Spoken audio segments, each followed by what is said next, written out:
Thank you all for being here this afternoon. It's an exciting time here at ECU for women's basketball. Obviously, we had an unbelievable season last year, probably a season that will be unforgettable. But it is a new season. And so we stopped talking about last year on September 25th, 26th, whatever the first day of practice was, because it is a new team, it is a new season. But I'm extremely proud of this team and of this program and what we've been able to do these last 4 years. And I think we've really gotten the program to where we can be considered a real opponent. You know, in the past, people would come to Greenville, you know, with a check mark beside it, as it's an automatic win. And so now we are figuring out how do we play from the top instead of from the bottom. You know, it's a new set of challenges. And so we're still learning how to win, but we've had some unbelievable practices. There's some times where we look really, really, really good. And then there's some times where we look like we're still trying to figure it out. But obviously having all 5 starters returning and 3 kids that played some good minutes, and mixing in 6 kids that, you know, at times all will play. I think at least 4 or 5 of them will get substantial minutes for us this year, is the most depth that I've had since I've been at East Carolina. And they are making it extremely hard on me when it comes down to minutes, who's going to start, but that's obviously a coach's dream. And, you know, for me, my goal is to always look down at the stat sheet at the end of the game and have 4 or 5 kids in double figures, and I truly think we can do that this year. You know, last year we depended on Danae and Amaya Joyner heavily for a lot of scoring. I think this year we have kids that can take some of that pressure off of them, but they're still trying to figure out, you know, how do they still get theirs? How do they still, you know, impose their will, you know, on opponents, with understanding that there are other young women on the team, you know, that can do a lot of great things. So, you know, we have an unbelievable schedule this year. I mean, last year we kind of dummied it down a little bit because I felt like we needed to teach these kids how to win. And with this being the best team that we have had thus far since I've been here, we upped it a little bit, you know, starting off with even our scrimmages. We've got some really tough scrimmages that we're going to go away. We're not doing any scrimmages at home because I feel like we practice at home all the time. We got to get used to winning on the road.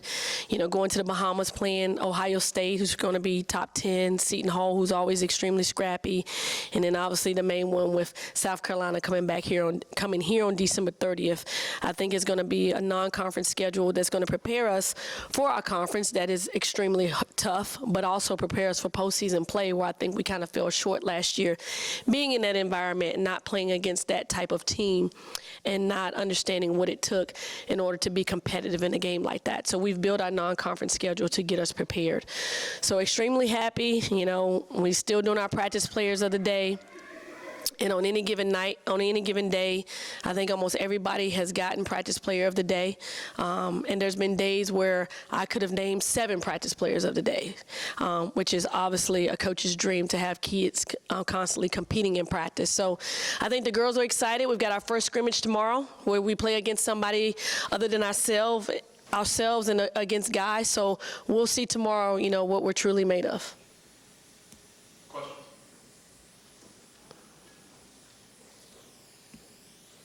You know, last year you guys, I feel like, used a lot of motivation just kind of being picked where you were, and you mentioned at the top, you know, you guys are predicted to finish, you know, near the top. So what sort of lessons that you guys learned last year apply to this year in that sense? Yeah, so at the end of the season, we had our end of the year meetings, and all the girls were extremely disappointed about how we performed in the NCAA tournament. I think leading up to that week, it was just excited to be there. You know, we're in postseason play, and they did not understand the preparation that it took to be competitive in that type of environment. And for me, I'm all about, you know, you practice the way, you play the way you practice, and it all starts in practice. And we were too up and down in practice last year. Like, we just didn't have enough good practices. So this year, our goal has been to be more consistent in practice. You know, I'm not a believer that when the lights come on, you perform. Like, you got to train your mind and your body to play a certain way. So that's where we are right now, is stringing together more consistent practices, and we've done that. I mean, there's been times where we've put together, we don't practice any more than 3 days in a row, where we've put 3 good practices together, and that's a huge jump from what we did last year. How has Amaya improved her game and also off the court? just maturing? Like, how's her off-season been? Yeah, Maya, when you see her today, you'll see her body has changed. She looks taller to me. She's stronger. But I think the biggest thing is just her maturity level off the court and on the court. If you would open practice last Saturday, you see she has a different demeanor about her. You know, she's more focused. She's more locked in. She's not allowing, you know, a missed layup or a bad pass to just totally, you know, frustrate her. I had so many people come up to me on Saturday and say, wow, like she's really, really matured. And that's always been my goal for her. We all know she's a talent on the court, you know, but it was getting her to mature, you know, as an individual, I think would really elevate her game. And I think it has done that. She's just a very selfless player. And I think even more this year in practice, she's being too selfless. And so I'm trying to get her to understand, yeah, we have the twins and all that, but I still want her to be her. You know, I want her to impose her will and to score the basketball. So she's still trying to figure that piece out. Last year, you were a great defensive team, and you said in your opening statement this year you have more offensive weapons and going on trying to integrate that. So how do you, this year, integrate those offensive weapons while keeping the great defense that you played last year? Yeah, that defense won't change. That will always be our identity. That will always be what we hang our hats on. You know, I just feel like the better defense that we have and the more turnovers we're able to force and get out in transition, the better we'll be offensively. We've still put in tremendous efforts in practice on defense. I just think we have more kids that just can naturally score the ball. And so, you know, we talked about having 4 or 5 kids in double figures. I think we can have that. I think on any given night, Danae could lead us in scoring. Mama could lead us in scoring. Micah, one of the twins, anybody can lead us in scoring. And so I think we'll be a much more exciting team to watch on the offensive end of the floor. My goal is to average in the high 70s and still keeping our opponents in the 50s, the mid to low 50s. If we do that, we'll win a lot more games than we'll lose. But nothing changes with us. Our identity will always be defense, and they understand that. You guys played a lot of freshmen last year, and you know, they found some success. I guess what effect do you think that'll have for them this year? And also, just do you think you kind of figured out the blueprint for the incoming freshmen? Just kind of see how these sophomores now handle what they did last year. Yeah, I'm never against playing freshmen. You know, I think if our freshmen are able to play, we've done a pretty good job in recruiting. And so definitely the experience that Amaya got and Bobby got last year will definitely help them this year. We have another outstanding freshman class that, you know, is definitely keeping our upperclassmen on their heels because they're pushing them every single day in practice. And, you know, with Karina and Kaya, they bring an element that we haven't had offensively, and that's the ability to shoot the ball. I mean, both of them can shoot the three very, very well, so obviously we need that. And then Jade Tillman, she's just a tough, hard-nosed kid that's going to help us on the boards, and Jaden gives us size. So those kids will come in and they'll push for some playing time, and quite frankly, we need them to play. You know, I want depth. I want to be able to sub kids in and out and not lose a lot, and that's what we've been able to do in practice. So you'll see a lot of freshmen on the floor again this year. You seem to be really big on your team getting out in the community. You're at schools and Boys and Girls Club, hospital, whatever. Yep. But how does that stuff kind of translate to wins, you know, on and off the court, and why is that so important to you and your program? Yeah, I think it just builds character. You know, we actually left ECU Health this morning, you know, promoting breast cancer awareness. And, you know, at least once a week, once every other week, we're out doing something, whether it's at Elmhurst or, you know, just doing a lot of different things. But it just builds character. You know, our young ladies, they're blessed. And so we want to be able to give back to the Greenville community. We want to be able to give back to Pirate Nation. And whether they want to be or not, they're role models. You know, they're role models for little boys, little girls. Heck, they're role models for older adults as well. So, you know, I want them to be visible. I want them to understand that it's not just about basketball, that we're here to serve this community and to serve Pirate Nation. Coach, Danae recognized with some preseason accolades, and rightfully so. She's kind of quiet, so can you tell us a little bit about her, the person? Because her play speaks loud, but just a little bit about her and, you know, what you're hoping out of her this year. Yeah, Danae is extremely quiet. You know, she's a humble young lady that, you know, her work ethic hasn't changed. She stayed all summer again, just like she did last year.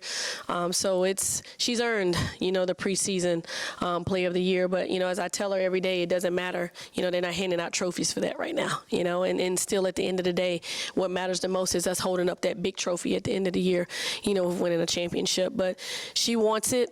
She understands she has to be a little bit selfless too, so you can see her in practice passing the ball a little bit because she's going to draw a lot of attention. I mean, her and Amaya have a target on their back right now. They're not surprising anybody.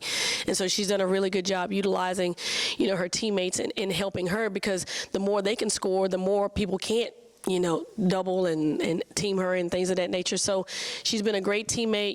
It's her second year as a captain, but she leads in more of a, as an example, more than she is vocally. But she's experienced, she understands, and, she's had a great summer and a great preseason thus far. Coach, obviously, you mentioned it earlier, with the group of 18 to 23-year-olds, they're going to be so focused on getting back to the tournament. What kind of a challenge is it for you as a coach to kind of keep the focus on those little goals incrementally as you lead up to the postseason? Yeah, well, this is, the first time I've been here that we can actually talk about a championship. That is actually realistic. So we do talk about it. We want to have championship practices, but obviously we know we got to take one game at a time. And, the next most important game is the game that we have tomorrow, our scrimmage. And then next Sunday, our next scrimmage. And then, Elon is our opener.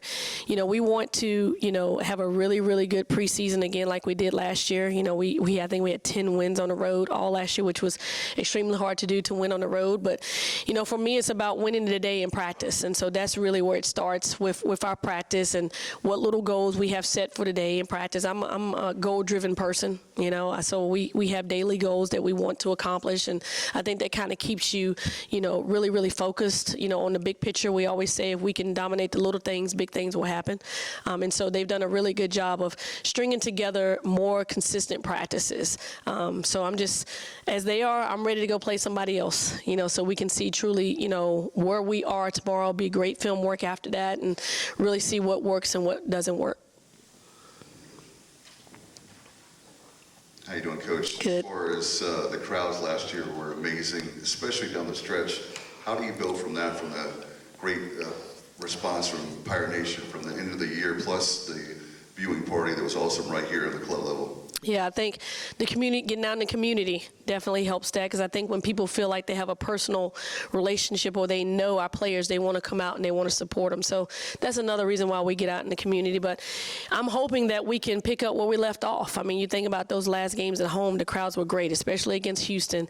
To hear the ECU chants, to hear the purple and gold, that really helps us. That to have that crowd behind you, it gives you motivation, it gets you excited. And, I say all the time, I don't feel like there's any reason why we can't average 1,500 to 2,000 people a night. We're not in a city where we have major sports. We don't have any pro sports. So ECU is the sport. And so I just feel like, we should be able to have that. I'm hoping we do. I mean, we are an exciting brand of basketball. We get after it. Even I think when we lose games, we still play hard. So I'm hoping that we can pick up where we left off, and that'll be November 9th, our first home opener, where we're going to reveal the NCAA banner. So I'm hoping to have a huge crowd, at that game. What does the new conference look like with the new teams coming in, some teams leaving? Your take on what the American looks like going into this year? Yeah, we lost Central Florida, Houston, Cincinnati, which, we were, 6-0 against, Now they're in the Big 12. I like to throw that out there a little bit. But we also have some good teams coming in. I mean, Rice is really good. They had, some really good years in the Conference USA, and I think they may have beat Houston last year and had a really good non-conference slate. So I know they're going to be really good coming in. UT San Antonio has a really good player that I think was the player of the year last year in Conference USA. So, there are a lot of good teams coming in. I don't know a whole lot about a lot of them, but excited to play against some new teams. I think the first time teams play us, first couple of times they play us, they struggle, because I don't think you can simulate our defense in practice. But I always say this. I think our league doesn't get enough credit for how good we really are. I think South Florida is always going to be good. Memphis is going to be good. Tulsa brings a different brand. SMU is going to be really good again this year. So it's going to be competitive, and every night we're going to have to bring it. Whether we're at home or whether we're on the road, we're going to have to bring our best brand of basketball. For one, we're up here now. We're not down here. So people are going to give us their best shot they've got every single night.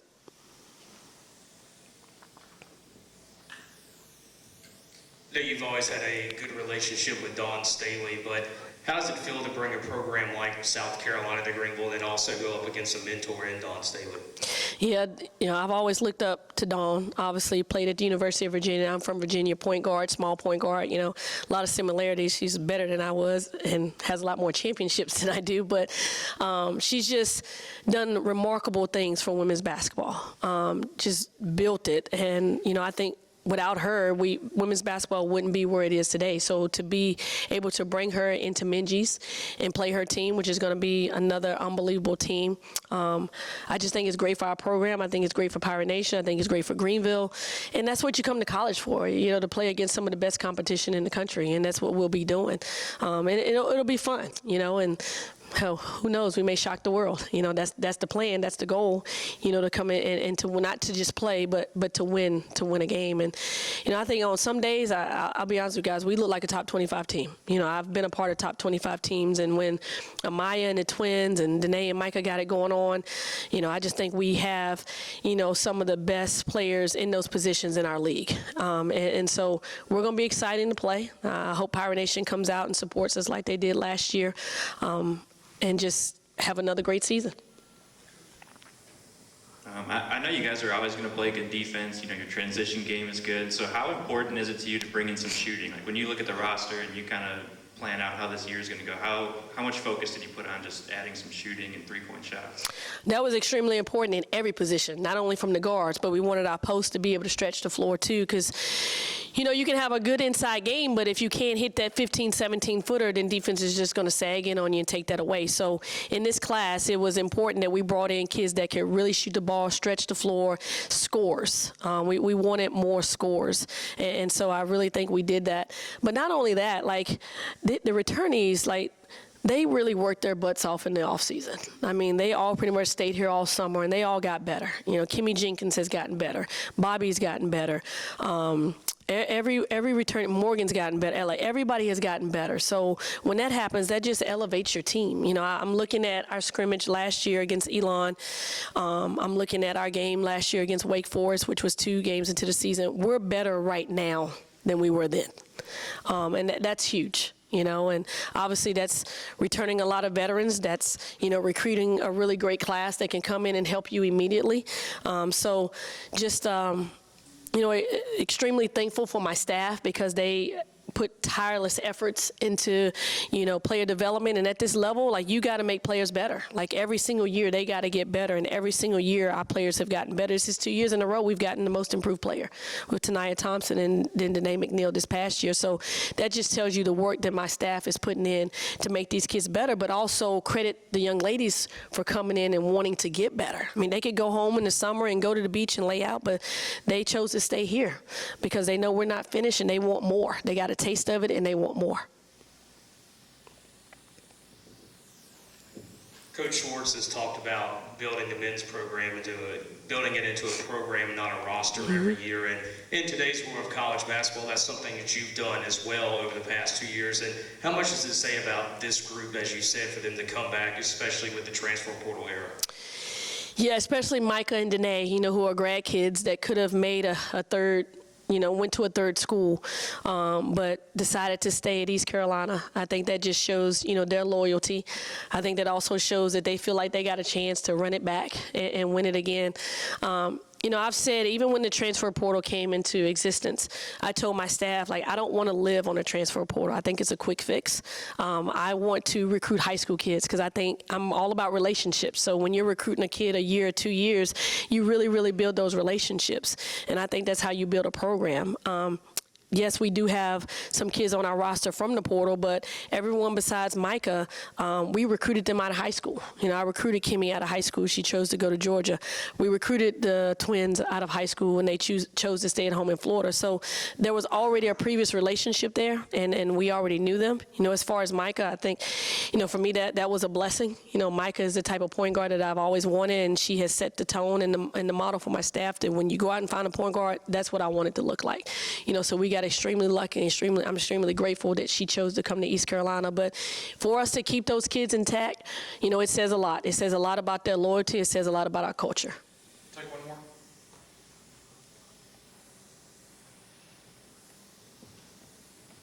Coach, I know you mentioned moving on to this season, putting last season behind you, but did you have time this offseason to kind of reflect and think about how far this program's come and how that group helps sets the tone for this year? Yeah, you know, when that buzzer went off against Houston, there was tons of emotion, you know, that just went through me. Just how far we've come, just everything, all the adversity we've dealt with, you know, over the last 3 years, and just, you know, just being grateful to some of the young ladies that hung in there. Sania Johnson, you know, that has been through it all. Morgan Mosley, that has been through it all, the bad, the good, the bad, and the ugly. You know, for them to stick with us, and, you know, where they could have chose to go elsewhere, as, you know, some kids did because they wanted to go somewhere to win. Well, when we kept telling them we can win here, and obviously we did last year. Just to watch the support. You know, the end of the season, the amount of people that came out and supported us, to the selection show that was here, to just all the different things that I've been asked to come out and speak at along with my players, you know, that didn't happen, you know, 2 and 3 years ago. And so this is what I came to East Carolina to do. This is what me and my staff came here to do, was to build a program, was to build a team that Greenville and Pirate Nation could be proud of, from all aspects, from the community, from the classroom, which every kid on my team has over 3.0 GPA. I'm extremely proud of that, to what we've been able to do on the court. I tell them, you know, I don't tell them this enough, but I love them to death. You know, sometimes they get underneath my skin and they drive me crazy, you know, but I love them to death, and I just want them to be successful in any and everything they do. And there are days when I know they can't stand me because I'm extremely hard on them, but I want them to achieve all of their goals, and I don't want them to take any shortcuts. And so, you know, my goal is for when they leave East Carolina, that they leave better than what they started, and that they, you know, reach all their goals, and that we're able to put them in front of people that can help them be successful life after basketball. Oh, yeah, and on another note, just Jayla Earp, you know, sustained a season-ending injury against Houston, so she will be redshirting this year. Jayla is extremely important to our program, always a smile on her face, on the sidelines cheering for her teammates, and, you know, she's doing really, really good in her rehab, and look forward to her, you know, rejoining the team on the court next season, as she will travel and be with us all along the way, and she plays an important piece in this team and their success this year, but she won't be dressed. You won't see number 5 out on the court this year.